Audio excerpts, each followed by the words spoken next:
নমস্কার। চৈত্র নবরাত্রি শুরু হয়ে গেছে। নবরাত্রি বছর হয় দুবার, আর গুপ্ত নবরাত্রি হয় দুবার। মায়ের এই নবরাত্রি 9 দিন চলে। এই 9 দিন অতি পবিত্র এবং পাবন দিন থাকে।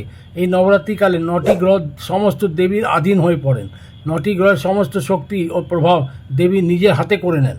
তাই এই পবিত্র নবরাত্রির দিনগুলিতে যে কোনো ধরনের রত্ন, কবচ, মাদুলি ও সনাতনী পূজা সামগ্রী ঘরে ঠাকুর আসনে রাখলে তার প্রভাব 10 গুণ বেশি বৃদ্ধি পায় এবং দেবী মন প্রাণ দিয়ে তার ভক্তদেরকে আশীর্বাদ দিয়ে থাকেন। তাই বলা হয় যে 9 দিন যা কিছু ধারণ করবেন তার সুপ্রভাব আপনার জীবনে অতি শীঘ্রই পড়বে এবং ফলপ্রসূও হবে।